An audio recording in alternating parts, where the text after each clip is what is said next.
Bharat, Japan, China, Taiwan వీళ్ళ మధ్య ఏం జరుగుతుంది అంటే ఒక రకమైన కోల్డ్ వార్ అని అంటాం. ఇప్పుడు భారత్ చైనా స్నేహాన్ని మీరు చూసారు అనుకోండి, గత ఆగస్టు నుంచి కూడా మీకు డెవలప్మెంట్ అంతే కదా. అంటే దీనికంతా కారణం ఎవరు అంటే మనం ఏం చేస్తున్నాం, ఒక 50,000 వీసాలు అనేవి చైనా పౌరులకి ఇచ్చాం. అలాగే చైనా వాళ్ళు కూడా వాళ్ళ రేర్ ఎర్త్ మెటల్స్ మనకు పంపించడం ఇంతకు ముందు వాళ్ళు బ్యాన్ చేశారు, ఇప్పుడు అలో చేశారు. అలాగే కైలాస మానస సరోవర యాత్ర ఇదంతా చూశారనుకోండి, భారత్ నుంచి చైనాకు డైరెక్ట్ ఫ్లైట్స్ కూడా మనం అలో చేసాం. స్నేహము బాగుంది కదా అంటే ఒక్కసారి కంపేర్ చేయాలండి. ఇండియాకును రష్యాకు మధ్య ఉండే ఫ్రెండ్షిప్ ఎలా ఉంటుంది, ట్రంప్ ఉన్నా లేకపోయినా ఈ ఫ్రెండ్షిప్ అలాగే ఉంటుంది. అదే మీరు భారత్ చైనా యొక్క ఫ్రెండ్షిప్ అన్నారనుకోండి, కారణం ట్రంప్ అంటే కామన్ ఎనిమీ కదా. వాడిని ఎదిరించడానికి భారత్ చైనా కలిసినట్టుగా ఇవాళ ఒక సినారియో కాదండి. చైనా ఎప్పుడూ కూడా మన బద్ధ శత్రువే. కారణాలు చాలా చాలా క్లియర్గా ఉన్నాయి.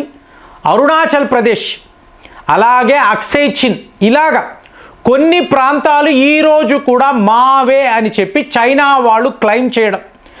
ఈ డిస్ప్యూట్, ఈ ల్యాండ్ డిస్ప్యూట్ ఉన్నంత కాలము కూడా మనం చైనాను నమ్మకూడదు, చైనా కూడా మనల్ని నమ్మరు. ఈ శత్రుత్వము అనేది ఇలా కొనసాగుతూనే ఉంటుంది. ఇప్పుడు జపాన్కి ఒక కొత్త ప్రధానమంత్రి మహిళ, ఈవిడ పేరు సానా టియాన్జిన్ అంటారు.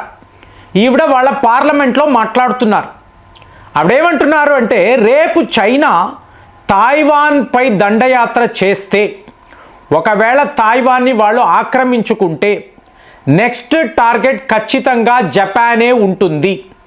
జపాన్ అనబడే దేశమే ఉండకపోయినా కూడా అంటే మనం మేల్కోవాలి. రేపు చైనా వాడికి సర్వాధికారం ఇచ్చి వాడు మనపై యుద్ధము ప్రకటించి వచ్చి యుద్ధము చేసిన తరువాత జపాన్ అనబడే దేశము ఉంటుందా ఉండదా, మనల్ని మనము ఎలా రక్షించుకోవాలి, ఇది ఈవిడ పార్లమెంట్లో అడిగిన అతిపెద్ద ప్రశ్న. చైనా మన శత్రువు, వాళ్లను మనం విడిచిపెట్టకూడదు, మనము తైవాన్కి సపోర్ట్గా నిలబడాలి. అంటే చైనాకు తైవాన్కి యుద్ధము వస్తే జపాన్ తైవాన్ని వెళ్ళి డిఫెండ్ చెయ్యాలి. ఒకవేళ చెయ్యకపోతే రేపు జపాన్కి కూడా తైవాన్ పరిస్థితే. అంటే ఇంతవరకు నాకు తెలిసి జపాన్ చరిత్రలో ఇంత ఓపెన్గా చైనాను దూషించిన ఒక ప్రధానమంత్రిని చూడలేదు. ఈవిడ మహిళ చాలా చాలా ధైర్య సాహసాలతో పార్లమెంట్లో ఇలాంటి ఒక స్టేట్మెంట్ ఇచ్చారు. మామూలుగా ఇలా ఇస్తే మీకు చైనా లాంటి దేశం ఏం చెప్తుంది, మేము దీన్ని ఖండిస్తున్నాము, మేము ఇలాంటి భాషను ఒప్పుకోము, అసలు మాకు తైవాన్కి మధ్య సమస్యలు ఉంటే జపాన్ ఎందుకు కలగజేసుకుంటుంది, ఈ ఇంటర్ఫిరెన్స్ ఏంటి, ఇది కదా మాట్లాడాలి. మీకు చైనా యొక్క మినిస్ట్రీ ఆఫ్ ఎక్స్టర్నల్ అఫైర్స్ వాళ్ళు ఒక ట్వీట్ చేశారు, అఫీషియల్ ట్వీట్ అండి. కొంతమంది మూర్ఖులు ఈ జపాన్ రాజకీయవేత్తలు పిచ్చి పిచ్చి వేషాలు వేస్తున్నారు, పిచ్చిగా మాట్లాడుతున్నారు, మీరు అనవసరంగా మీరు మా విషయాల్లో తల దూరిస్తే ఆ తలను నరికి వేస్తాము అంటే డిప్లొమాటిక్ భాషలో ఇలాంటి లాంగ్వేజ్ ఎక్కడా చూడమండి. చైనా వాడు మళ్ళీ జపాన్ని రెచ్చగొడుతున్నాడు, ఇది మనం గమనించాలి. చూడండి ఫ్రెండ్స్, 1938లో షేమ్ చైనా అంటారు. షేమ్ చైనా అంటే చైనా యొక్క మీకు అపకీర్తి. మీకు చైనా ఎటువంటి బలము లేని ఒక దేశం 1938లో. దాని తరువాత మీరు చూశారనుకోండి, వీళ్ళు ఎన్నో యుద్ధాలు చేశారు, ఏవో చేశారు, కానీ చైనాను ఒక థ్రెట్గా ఏ ఒక దేశం ఎప్పుడు భావించలేదు. ఇంకా చెప్పాలంటే అక్సై చిన్ విషయంలో కూడా మనం వదులుకున్నాం, నెహ్రూ గారు వదులుకున్నారు, లేకపోతే మనము వెళ్ళి యుద్ధము చేస్తుంటే వాడు పారిపోయేవాడు, చెయ్యలేదు. కానీ 2013లో జీ జింగ్పింగ్ వచ్చిన తరువాత తన అథారిటీని నిలుపుకోవడానికి, అంటే నేనే చైనా యొక్క అతి గొప్ప నాయకుడిని, నాకు మించిన వాళ్ళు ఎవరూ లేరు, ఒకప్పుడు చక్రవర్తులు ఉండేవాళ్ళు, తరువాత నేనే చెప్పడానికి ఇతను మాట్లాడిన 6 యుద్ధాలు. ఇందులో ఏంటి, 2025 అంటే ఈ సంవత్సరానికి తైవాన్పై యుద్ధం జరిగి ఉండాలి. జరిగిందా? లేదు, బెదిరింపులే. ఇక 2030 వచ్చే నాటికి చైనా చుట్టూర్తా ఉండే 9 డాష్ లైన్ అంటాం చూసారా, అక్కడ ఉండే మీకు ఈ దీవులు, ఇందులో ఆర్టిఫిషియల్ ఐలాండ్స్ కూడా ఉంటాయి. వీటిని అంతా కూడా మన సొంతము చేసుకోవాలి. అంటే ఏంటి, మీకు సెంగాగు ఐలాండ్స్, జపాన్లో ఉండే సెంగాగు ఐలాండ్స్ కూడా మాదే అని చెప్పి క్లెయిమ్ చేస్తారండి. ఇక 2035 వచ్చే నాటికి భారత్తో ఒక యుద్ధం. దేనికోసరమో అరుణాచల్ ప్రదేశ్ కోసం. చూడండి, ఒక అద్భుతమైన సంఘటన జరిగింది. దీన్నే భారత్కు చైనాకు మధ్య యుద్ధం అని చూడాలి. మీకు పేమా థాంగ్డాక్ అని చెప్పి ఒక ప్రముఖ ఆర్థికవేత్త, ఈవిడ యునైటెడ్ కింగ్డమ్లో నివసిస్తారు. భారత్ సంతతికి చెందిన ఒక ఫైనాన్షియల్ ఎక్స్పర్ట్. ఈవిడని అక్కడ డిప్లొమాటిక్ ఛానల్స్లో కూడా చాలా ఉన్నత పదవిలోనే వాళ్ళు ఉంచారు. మొన్న ఈవిడ యూకే నుంచి జపాన్ వెళుతున్నప్పుడు ఏమిటి, మీకు చైనాలో షాంఘాయ్ ఇంటర్నేషనల్ ఎయిర్పోర్ట్లో ఒక హాల్ట్ ఉంది. సో ఈవిడ దిగారు.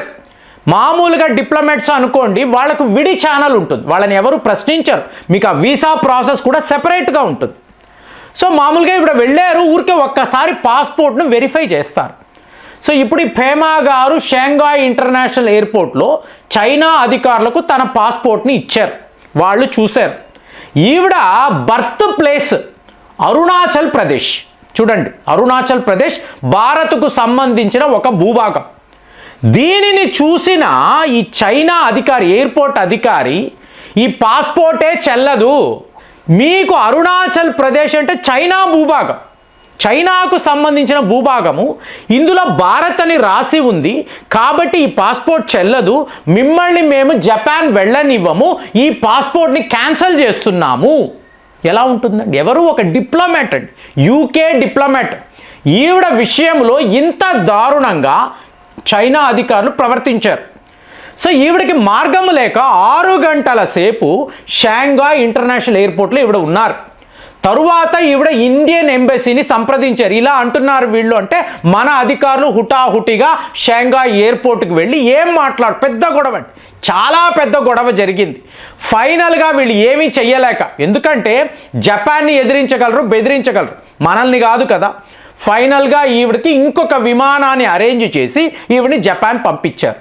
జపాన్ వెళ్ళిన ఆవిడ, చైనా వాళ్ళు ఇంత దారుణంగా మాతో ప్రవర్తించారు, అరుణాచల్ ప్రదేశ్ని మాది అని చెప్పి నన్ను 6 గంటల సేపు ఎయిర్పోర్ట్లో ఆపేశారని చెప్పడంతో వెంటనే మన ministry of external affairs, Arunachal Pradesh అనేది మాది, మీరు ఎన్ని కట్టుకథలు చెప్పినా, ఎన్ని పేర్లు మార్చుకున్నా రియాలిటీలో ఉండండి, ఇది కరెక్ట్ కాదు, ఫైనల్గా మిమ్మల్ని హెచ్చరిస్తున్నామని చైనా వాడికి ఒక హెచ్చరికను మనం జారీ చేశాం. ఇప్పుడు మీరు ఆలోచించవచ్చు, జపాన్ని వాడు బెదిరించగలడు, భారత్ని చెయ్యగలడా? చేసే అవకాశం ఉందా? ఇప్పుడు లడాక్ దగ్గర ఒక స్టాండ్ ఆఫ్ అండి, ఎందుకు వాడు యుద్ధము చేయలేదు? సో 2035లో యుద్ధం అంటున్నాడు, చెయ్యగలడా? భారత్తో చేయగలడా?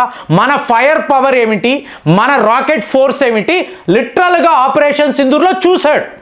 సో మనం ఇచ్చిన ఆయుధాలంతా అక్కడ నథింగ్, భారత్ ముందు నథింగ్. మన PL-15 అనండి, మన JF-17 అనండి, JF-10 అనండి, ఏదైనా కూడా వాళ్ళ దగ్గర సుపీరియర్ ఎయిర్ పవర్ ఉంది. ఇంకొక 10 ఏళ్ళు అన్నారు అనుకోండి, మీ దగ్గర S-500 ఉంటుంది. అలాగే మీకు ప్రాజెక్ట్ విష్ణు, ప్రాజెక్ట్ కుష, ఇలాంటివి, అంటే అగ్ని సిరీస్ని కూడా మెయిన్ ల్యాండ్ చైనాను కొట్టడానికి మనం రెడీగా ఉన్నాం. అలాగే మన వద్ద అణు అస్త్రాలు కూడా ఉన్నాయి. జపాన్ వద్ద ఇవి ఏమీ లేవండి. కాబట్టి వాళ్ళను వాడు బెదిరించగలడు, మనల్ని బెదిరించగలడా? ఇంపాసిబుల్. ఇలాంటి దారుణమైన దేశాలు ఇట్లాగ ప్రజలను, డిప్లొమాట్స్ని మీరు ఏడిపిస్తున్నప్పుడు వీళ్ళ విషయంలో మన చర్యలు ఎలా ఉండాలి? మీరు ఏం ఆలోచిస్తున్నారు? కామెంట్స్లో రాయండి. మళ్ళీ వచ్చే వీడియోలో కలుద్దాం. జై హింద్.